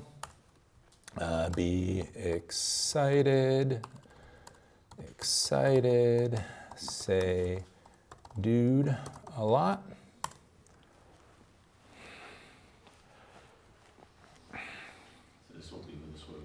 This, yeah, hopefully it'll be squiggles. Of course, you guys are here, so there won't be any squiggles in it. Yeah, these things called smart quotation marks.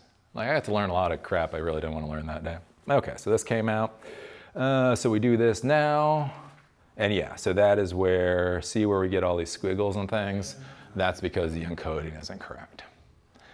And again, that's where, again, for anybody new to the technology field, this is where we get paid money. We get paid a lot of money to simply figure that crap out right there. Whatever that line is, that solves the whole problem. So, yep. And it's not just the emoji. That took me a while to figure that out. Yeah. There's just other stuff buried in there. Yeah, so what that is just encoding. That's, again, it's whatever encoding it is. Again, the browser just doesn't like it. Okay, any questions on that? No? Okay. So let's go to lab news of the day. So this will be with FeedParser. Newsfeed.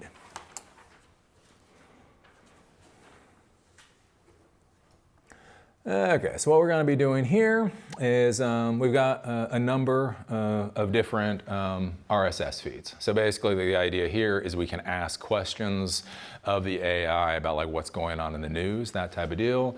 So we have a list of different feeds. So we have Ars Technica, we have TechCrunch, and we have Gizmodo. These are all of their RSS feeds. So we're gonna use OpenAI for this, and we're going to use FeedParser.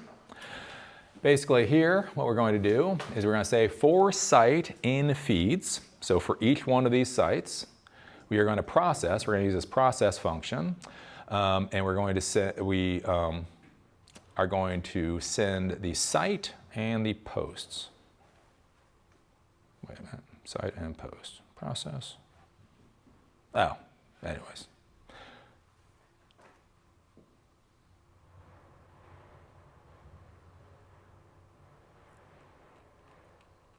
Post.append. I think I mucked that one up. Oh no, we're sending post. Okay, never mind. I gotta remember my own code. We also make these deals, just so everybody knows. Like, Right. I said, let's look at the Google News. Yeah. Top 10, and I was on Gemini, and it gives me these nice 10 news, just like in the browser. Yeah. I go over to OpenAI and says, oh, we don't have a deal with Google, and so we won't give you the top 10. Fair enough. Okay, so basically what's going on here is, again, you got to remember your own code. This is the problem when you write it and you're like, crap, what the hell did I write? Yeah. So we came up here and basically I create an empty list. And so what this empty list is going to be is for basically all the posts that get created, something that we can append to, that we can add to. So for site in the lists, we're going to go for site in feeds. So this is the feed. So we're going to go through Ars Technica, then we'll go through TechCrunch, then we'll go through Gizmodo. We're going to feed it the site, and then we're going to feed it that post list. And what we're doing here is the first thing we do is we parse the feed that's coming in, Ars Technica, TechCrunch, whatever else. And then for value in D entries, what we're going to do is that post lists, I'm going to append what the site is. We're going to say the feed, so Ars Technica, TechCrunch, whatever else, and then the value of title. So all we're going to do here is the title for each of those articles, just to give us a little blast of what's going on, right? And then all of that is getting appended to that list, so we're going to create a really big list that we're going to feed to OpenAI. Then basically we can say, while true query, so this will continuously loop, we can ask a question. It will then feed AI the query that we asked and all of those posts. We then will simply print out what the response is. So I can hit this question. What is the big news story today? And it's going up to OpenAI. Top story, NVIDIA posts record 57 billion revenue with bullish forecast, easing AI bubble worries, and that's from TechCrunch. I can say, what are the stories about AI?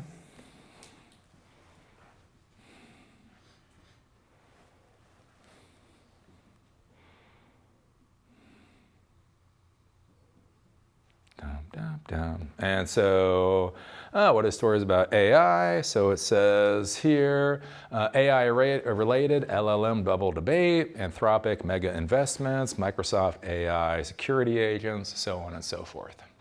So I can say, is there anything about robots? Meta is now going to be the leader in robots. They're doing human robots for some, I don't understand why.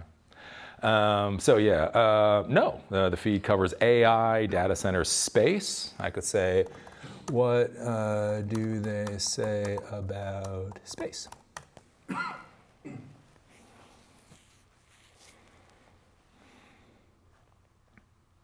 And so, and that's, every time you ask that question, it's looking through all of them. Yeah.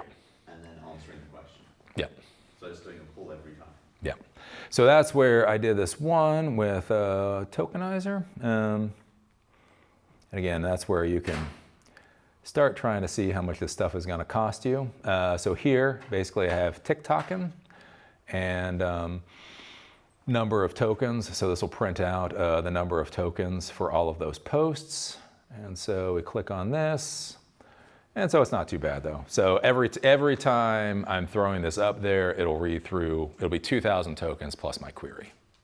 So it's not horrible. But again, you got to think about it. If you put 50 RSS feeds in there, then it would be that, times that. So it is something to consider. So this kind of gives you like a dynamic example of how you could do this. You could have this hard coded though, let's say for somebody's homepage, like they could put in static questions of these are the questions I have. Like I want to see the articles about AI, I want to see the articles about space or whatever else. And then just whenever they go to their homepage, it could automatically pull that information out. That's something to think about. That's the other thing, again, when you're thinking about this and you're thinking about user experience, how the user is going to be interacting with it. Again, you'll notice this is rather slow. Again, what's slow and what's fast? If I go to my home page and this is there, that seems fast. If I ask a question and then have to go get a cup of coffee to get the answer, that's slow. Although the actual response took the exact amount of time, same amount of time. So that's something to consider. Yeah. So that is kind of like a news of the day thing. Any questions about that? No? Okay. So we are getting close to the end. Well, we got 3 more. Okay, so we have an RSS feed powered auto blog. I do not actually have all the code here because holy crap, this turned into a crap ton of code. So the code, I give you the link to GitHub. If you want to replicate this, you can go to GitHub to get it. I don't want to have to download 50 extra pages just for stuff you guys probably aren't going to do anyway. So basically what this is going to do is it's going to scrape an RSS feed and then it's going to create a blog based off of that RSS feed. So we have two scripts here. We have the scraping script and then we have the bottle web app script. So the bottle web app is what's going to give us the web app and the scraping script is what's actually going to do the scraping. So let's take a look at that.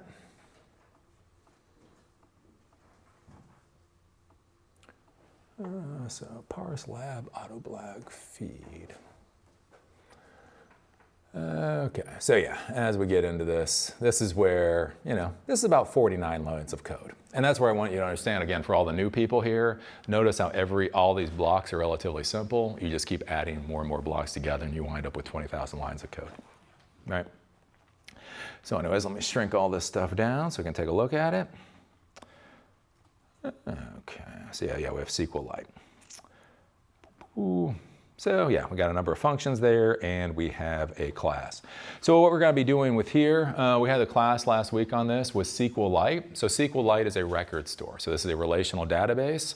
One of the things that I'd be thinking about when you create these systems is where are you going to store data and how are you going to store it in a format that you can actually do something with. So SQLite is an incredibly easy database system. I will remind everybody it has no security. It has -500 armor class. If the dragon sneezes, the fucker dies. There is no security to this thing. Just want to be crystal clear on that. So anyways, when we come down here, the first thing that we're going to do is we're going to create the database if it doesn't already exist. So db.create. We come to this class. So a class is where you can dump a whole bunch of different things into this one object. And so we have this create function in there. And basically what this does is create table if it doesn't exist blog. We want the title, we want the URL, we want the original post, we want the AI title, and then we want the AI post. So this is something to think about like when we're scraping data. Do we just want to scrape the data, create the AI thing, and then throw away the data? We already got the data, we might as well keep it, right? So that's one of the things we're going to do here. So like if the AI doesn't write the post the way we want it, we can have it rewrite later. So it's creating that table there. Okay, so then we're going to create a queue. So queue equals db.index. So we're going to come here. Index. Oh, wait a minute. Okay, so first, sorry. For site insights, scrape the feed. So what's going to come up, what we're going to do is we have these sites up here. And we have these 3 different feeds like we had before. Ars Technica, TechCrunch, and Gizmodo. So what we're going to do is we're going to scrape. We come down to scrape feed. And we're going to use FeedParser like we did before. And so we're going to go through. And for each of the entries, we want to get the title. So the value.title, value.link. So we're going to get the title and the link for every article in each particular RSS feed. Then what we're going to do is we're going to look in our database. If the title doesn't exist in the database. So one of the things we don't want to do is we don't want to duplicate numerous articles if we're running this multiple times. So basically what this is going to do is it's going to say, try to find if the title is in the database. So we come up here to find. All this is select all from blog where title is like whatever the title is. So it's just looking for that title. If it exists, it will give a response back. If not, it will say null. So if it's null, if there isn't, then db.new, we're going to send the title and we're going to send the link. So new, title, right? Insert into blog, title and URL. So what this is going to do is that new title and that new URL is going to go into the database. So now we have a record. So then we come down here. Q then equals db.index. And so we take a look up here for index, right here. And what we're doing here is select all from blog where post_AI is null. So again, we don't want to have to redo the same thing we've done before. So if there is nothing within the AI post column, we want to put that into the queue, and then we want to start processing the queue. So then we come down here. So for post in queue, right? So we got the title, all that kind of stuff. We got that information. So URL equals post at the index 1. So title is at index 0. URL is at index 1. So text equals scrape post at the URL. So we come up here, do scrape post. Again, we're using BeautifulSoup. We're getting the clean page like we did before. So we're feeding the URL and we're getting that value back. So we're going to print out the text that came out. Text AI, so we're going to go to AI post. We're going to send it the text, and we're going to send it instructions. So do we have instructions up here?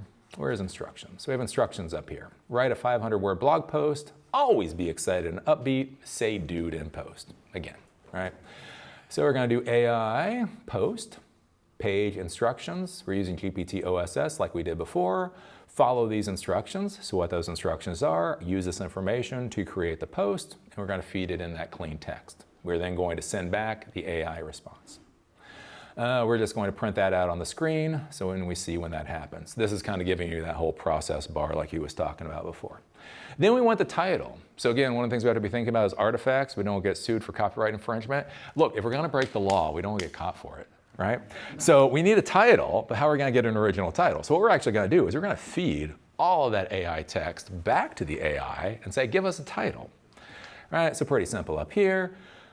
So we have AI title. So the post gets fed in. Create a title for this blog that is 10 words or less. Return only the title and no other instructions. Do not mention title. Again. Oh, fun. See the nice part. See, what I like about my job is I get to teach you this stuff, and then I get to throw this away. See, when you put this into production, you get to find the true misery of AI. Because, oh my God, the crap it gives. You're like, why are you giving me this? Okay, and then it will print the title that was created. Print title created. I don't know why that is URL. Title. Oh, I see. No. Oh yeah, URL. Okay, so what I'm doing here is text scraped was for the URL, AI process for the URL, title created for the URL. So it's just giving you the URL and telling you that it's been done. Then what we do at the end here is database.update, the original, so update. So with URL, text AI, title AI. So we come up here, to update original function. And so we connect to the auto blog. SQL equals update blog set post equals original. So that's the original text. Post AI, the AI text. Post title AI, the AI title that came up. where URL equals whatever the URL is. So we're using that URL as the identifier here to make sure we don't overwrite things we're not supposed to, and then we execute down there. The final thing with this, again, if you don't know Python, I try to keep all my code as simple as possible so it's easy to read. Again, not necessarily good for production. What this here is called a try except statement. So understand in the Python world, if something breaks, the entire script fails out. Like it doesn't do a little. It's like, oops, I don't understand, done. So what this does is it says, try to do all of this. And actually, again, if you're doing this in production, all of these should be wrapped within their own little try except things. But again, we're being simple here. So it says, try to do all of this. If for some reason any of this fails in here, except pass. So basically just pass. So like for some reason, let's say you have a URL. And so when you created the queue, you were able to get the URL, but for some reason the web server is down, so the URL is no longer accessible. That means this would fail out. So it basically says when you try to grab this, if that fails, just go to the next URL, just the URL, so on and so forth. So anyways, so that is how you scrape. So this has been put into the database. Does everybody, more or less understand what's going on there? Okay. Then we go. How would you know that there was an error? What's that? How would you? In this code, you wouldn't. Okay. So for anybody who actually knows what a function call is here, just so you understand, my teaching style is I try to strip everything down to only what I'm teaching tonight. So if a lot of instructors try to teach you everything and you get confused, I try to teach only this particular subject. And so that's why I say, like, if you're going to put this into production, I would wrap this in a whole bunch extra, like, error checking and kind of stuff. Yep. Okay, so then we go to the bottle app. How do you find whether a script has an RSS feed, or how do you look around for RSS? You can just Google them. Just Google. Yep. So this is basically, so bottle, again, as I've talked about before, is a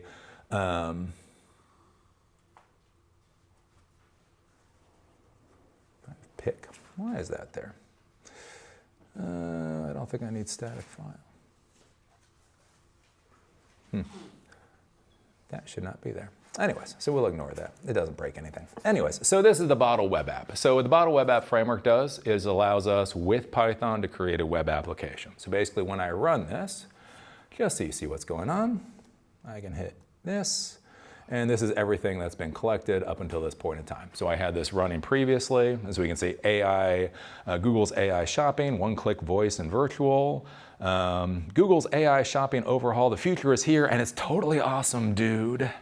Right, so we can scroll down here. Spotify unveils 3 new premium tiers. Hey there, music lovers and tech nerds. And so this is basically what gets created. So all of this information gets put in the database, and the Bottle web app framework is able to grab that information from the database and turn it into this web application. So I could see, like, if I was interested, there's basically a very simple search routine here. So if I want to see if there was anything said about NVIDIA, I could hit submit. And then it shows me any articles that say anything about NVIDIA here. And so it's, again, very basic thing to show you what's going on. So with this, if we take a look, pretty simple. So we're going to import. So you'll notice here, we don't need OpenAI, because OpenAI has been being done in that scraping script. It's not used here. All we need is Bottle. These are all the different functions you need for Bottle, except for that one, ignore that. Anyways, we have our class for DB. Again, when I do databases, I normally just put this into a class to make it easier. With Bottle, you use this thing called a decorator. So a decorator adds functionality to a function. And so these routes is basically the root. So when you go to the root, this is the function that I want you to fire off. And we have method for get and post. So when I did that search thing, that was an HTML form that was using a post, sending a value. So query equals request dot forms dot get query. So basically, if I send a query when I sent NVIDIA, that's where this query would come from. If not, query equals basically nothing. So response equals db.find for the query. So if we go up here, we can look down here for find. Basically select all from blog. Where post AI, so the post itself, like whatever the query that we put in, order by row ID descending. So this is an interesting thing to think about with the databases, right? How it gets sorted. So what this does is it puts the newest blog post first. So normally the newest blog post would go last, and so that's not how people like user interfaces. So you want first, right? So basically it's returning all of those records, and we're gonna do this fetch all function here. Okay, so post equals nothing. So for item in response, this all gets nasty.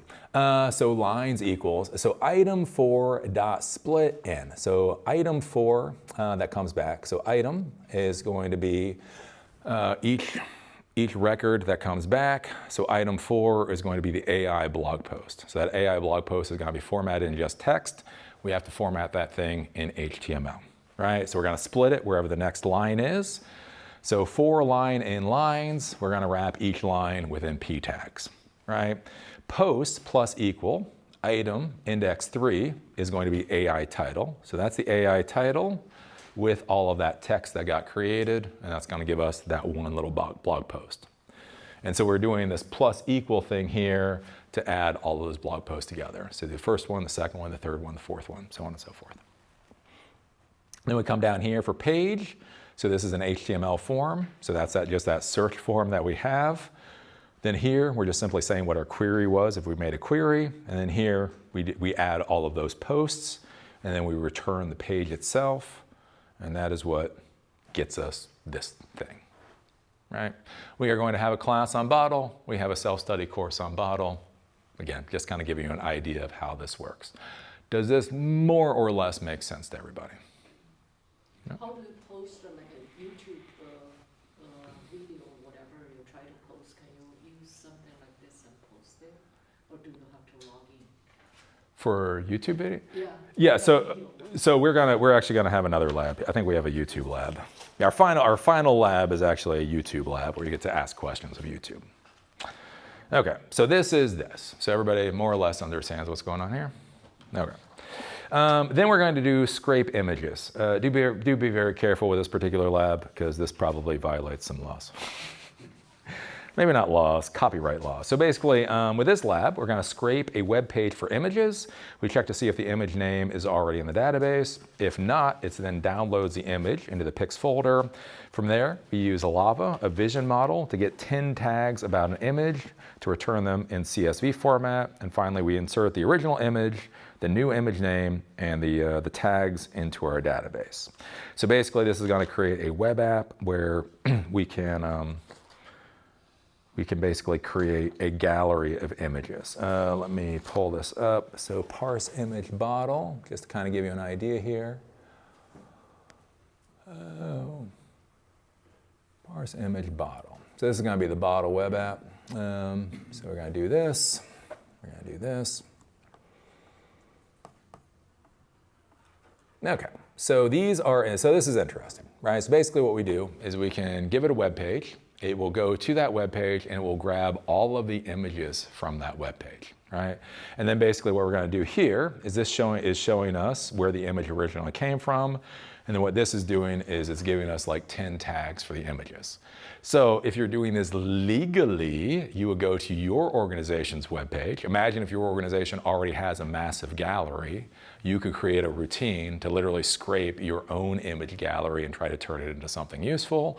Or if you want to do it for questionable purposes, you can go to Ars Technica and grab their images and do whatever you want to do with them. Then you can do searching based off of this. So we see VR here, so I can search for VR, and I hit submit, and it will show me all the VR goggles here. So again, this might be something like for a shopping site. If you wanted to create like a shopping site or a deal site, okay, I'm going to scrape for all of these different images. And then if you want to buy something, these are the different things. Click on the image that you like. Basically just gives you an idea of how this works. The big thing with this is actually going to download the images, and that's why it gets into a bit of questionable territory as far as copyright and things are concerned. So let's take a look at this. Okay, so this is going to be the script. So we have Olama, because we're going to be using the Lava model. So the Lava is a vision model that you can run locally. BeautifulSoup, import SQLite 3, so we need that database. Import request, so we can actually download something. We're going to import time. We're actually going to use that as our file naming thing. So one of the things you have to realize is whenever you download a file in Python, you actually have to give it a name, which is its own barrel of monkeys of fun. So I just use a timestamp to give it a name. It's an easy way of doing it. Anyways, and then we use import OS, so OS module, so you can interact with the operating system itself.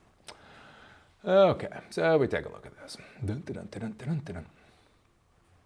Okay, so we create our database if the database doesn't already exist.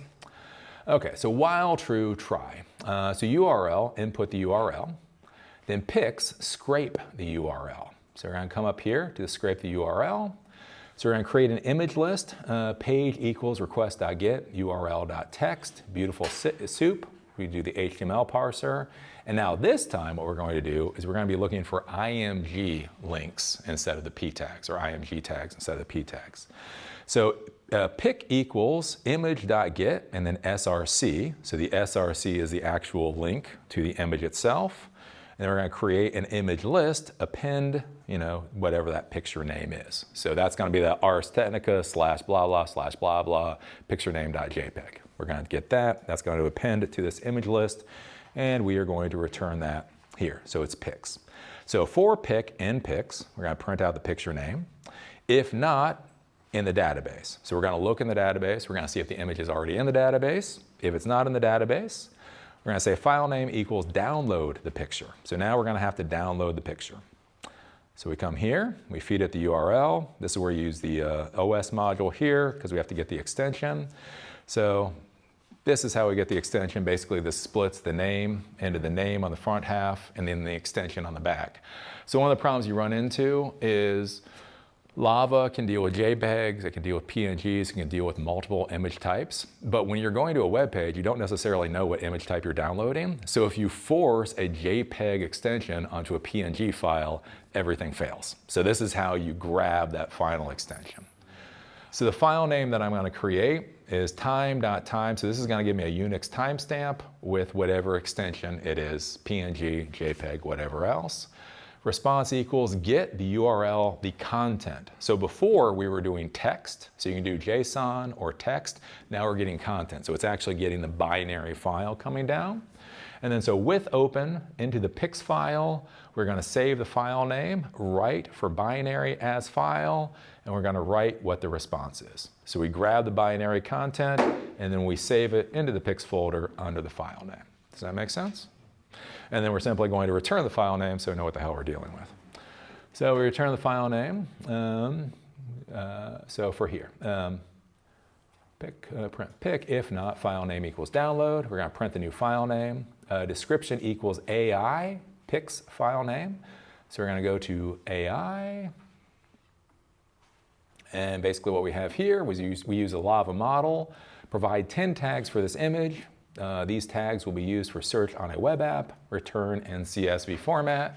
So we're saying, please give me the right damn format. And again, as you kind of saw, if you looked in the thing, it kind of gave us CSV format. So anyways, that's where you have to think about parsing it or whatever. And then this is the image. So we're actually feeding it the file that we're creating. So anyways, so that's the description. We're going to print the description out. And then database new, we're going to send the pic, the file name, and the description. We go up to the database for new, pic file name description, insert into image, pic file name description, values, all those question marks, and that inserts it into the database. And then basically that's what it does, and it's going to ask you for the URL again. We do again do the try except statement here in case there's a problem. If for some reason none of this works out, page could not be processed. That gets printed out to the screen. So when I run this, ask for a URL. So let's go to our favorite site, Ars Technica. I don't know. I wonder what pictures are here. We will grab this, hugging face, copy link. We go here, we hit enter. All right, so WebP. I don't know if it does WebP. I guess it does WebP. Anyways, so that was the original file name. Then that's a file. Oh, could not be processed. Oh, come on, Ars Technica. Okay, do AI. Critics of Microsoft. Copy. Cannot be processed. Come on, process for me. Yeah, there we go. Got JPEGs. All right, so it goes through.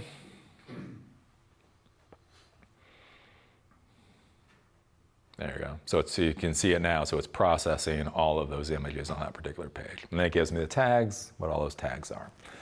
We then go to bottle, and we hit run now. Oops, no, damn it.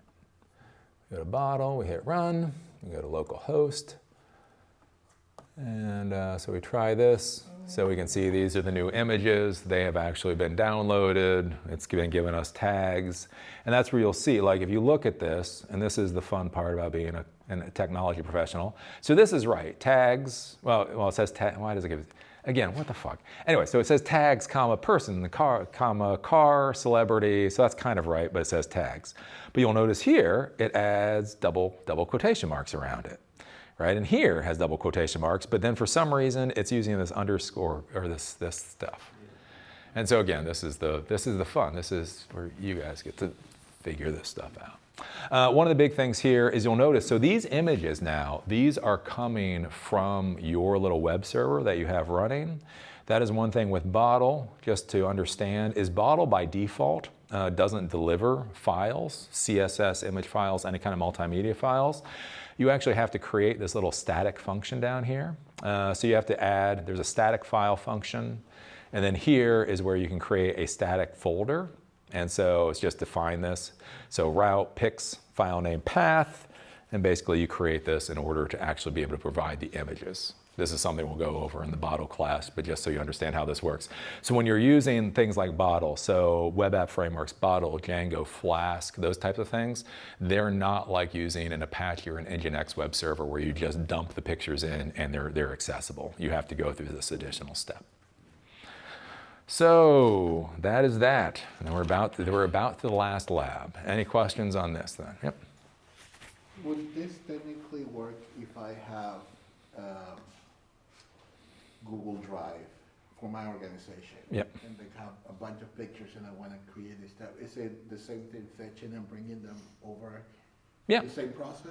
So it should. So if you have Google Drive, I will say should with all of this, if you make it publicly accessible, essentially, so because there's no authentication procedure here, so if anybody on the internet can see those images, then it should work. Okay. If there is any login process at all, this particular system would fail.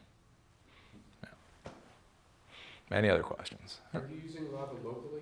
Yeah, Lava Local. That's actually on using Olama. Yeah. So anytime. Again, with this, anytime up here you see Olama, Olama is always going to be local for me. Yep. Cool. Okay, then the final thing, the YouTube web app. So this is for transcripts, and this is all just its own little web app. So just to show you, parse YouTube bottle. Okay, so I run this script. Boop, boop. Send. Okay, so this is the web app. I haven't fed it anything. So what I can do is I can go to YouTube. And I can just grab a URL here. So with this, I'm grabbing a URL because I put in a system to be able to grab the video ID. We'll talk about that in a second. And then I can ask it questions. Do they talk about, okay, I don't give a crap about politics, but he just is probably gonna be in here. So do they talk about Trump? Don't care about anybody's opinion. Just ask. Just using it. Just using it. And it goes through and. Yep. So it's going to get the transcript. Push it to the AI and then ask a question. And this is using. This is using GPT-OSS. So this is all running locally. So it's a little slow. It is assuming that the transcript is accurate, right? Yeah, what you find in the technology world is, as they say, to assume makes an ass of you and me, and you get very used to being an ass. You're like, yep. So, okay, so what this does is this actually embeds the little video file. Oh, yeah, why Trump loves AI. Okay, so anyways, so this embeds a video file so you can take a look at it. Do they talk about Trump? Yes. The transcript does talk about Trump. It contains several references to him, including his reaction to Saudi Prince's visit, comments about his handling of BLS, and discussions of his policies and public statements. And then it gives you start times here. Now, one of the interesting things to be thinking about, and this is weird, because again, you look at the YouTube, and you're like, why do you do this? So you'll notice these timestamps. You'll notice these timestamps, 120 seconds, 136 seconds, right? All this stuff. The curious thing is, when you go and you actually play this, you'll notice it says 1:41, 5 minutes 40. So it's giving you the seconds, but when you actually look at the video, it's giving you minutes and seconds. So that's where you have to then do things like, give me the minute and second when they first talk about BLS, not bus. You have to be careful with BLS. BLS? What is BLS? I don't probably want to know. Anyways, dun, dun, dun, dun. What's it? Oh, Bureau Labor. Oh, whew, there we go. You always worry. You see these things, you're like, and then you're like, all of a sudden you go down a rabbit hole. Like, oh, I did not want to go there. You can go out to YouTube and look at the transcript, because I think they have in the transcript, they have minutes and seconds, but here, when you run it through the tool, you just have seconds. Well, yeah, because since they have all of this information, it's a very simple thing for them just to calculate every 60 seconds equals. Yeah. Okay, there we go. Start time, does it actually give us in seconds? No, because it's AI. Because it's not AI, it's an LLM. So anyways, they first mentioned BLS at, 7 minutes and 29 seconds into the video. So it does give you that timestamp. Okay, so that's the basic idea of what's going on here. What's that? Yeah, Is that right? Oh, lordy. I'm going to guess it's not right. BLS, I don't know if we'll ever see them again, or if we'll ever be able to try. We're moving on. Okay. Jobs numbers. Yeah. Bad. Yeah. Again. So over the course of the year, 1.1 million jobs have been lost. We only have the ADP numbers. The BLS, I don't know if we'll ever 729 see BLS. Yep. So. For the win, Yeah. Yeah. So yes, you can watch the whole 14 minutes if you want to figure out if it's exact. Again, I'm just teaching you technical concepts here. That's it. You skip the advertisement or ads, basically. Yeah. Well, the interest. So, yeah. It is a way to skip ads. So what's curious, again, since I'm actually in this world, what's weird is many times when a video is embedded on a different website. So this isn't illegal. I'm not violating anything doing this. For whatever reason, they don't necessarily run ads against it. I think sometimes they don't trust that that's like, because people might embed their own videos onto websites they own and then start clicking the ads. So I think this isn't as trustworthy, so you might not get as many ads. So there's a way you might get around ads. Yeah. Then you can do Brave. Yeah, then you can do other stuff. Yeah. Okay, so basically, this is the YouTube bottle. Okay, so we got Olama up here. We got bottle like we did before. And we have YouTube transcript. So what we have here is the query. So query request.forms. So get what the question is, and also get what the URL is. If not query, make the query nothing. If not URL, URL equals nothing, and transcript equals nothing. Else, transcript equals scrape.url. So you have to do some of this stuff in coding to, again, if there's nothing there, to make sure the damn thing doesn't break. Anyways, that's what's going on here. So basically, if there's not a URL, then make everything blank. If there is a URL, scrape the transcript. If not URL, or if URL does not equal nothing, and transcript does not equal nothing, response equals AI, the transcript, and the query. So whatever the query is, and the transcript. So we come up here to AI, and basically, wait a minute, what are we doing here? Oh, else. Okay, so scrape the transcript. I'm sorry. So scrape URL. So we do the scrape URL, and this is where we scrape the actual transcript itself. This right here is where we get the video ID. right? So if we put the entire URL in, this split method, what this does is it splits the string into a list at the equal sign. So everything before the equal sign becomes value at index 0. Everything after the equal sign is index 1. Everything after the equal sign is going to be that video ID. So video ID equals URL at index 1. So that's basically what's going on here. So we do the YouTube, the YTT thing, transcripts equals fetch, basically the video ID, transcript clean, so for snippet in transcript, transcript clean plus equals what the start time is, snippet start, text, and what the text is, and then we break lines. So that's that. So then we're going to return back the clean transcript here, and so that's going to now be the transcript. So response equals AI, the transcript, and the query. We come up here, so we feed in, answer this question, whatever the query is about this transcript of a YouTube video, and this is what the transcript is, and then we return the response. Let's see here.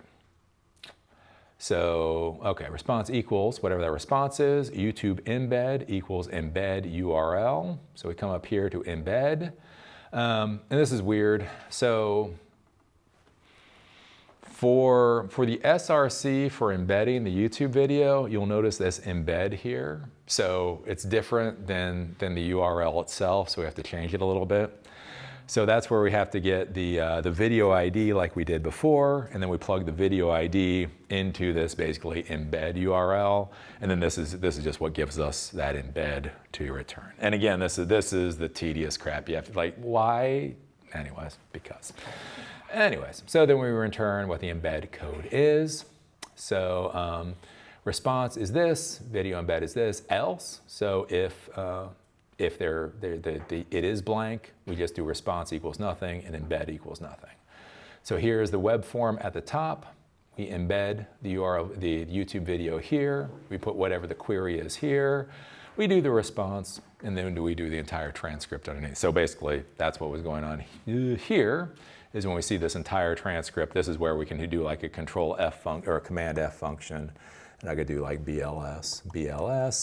And maybe that's where I can search and see if it truly is the first time they talk about BLS. So I don't know, 449 seconds is the first time in the search. That's exactly right. Yeah. And so yeah, we return the entire page, and that's basically what we get to for the YouTube AI app that we created. Any questions on that?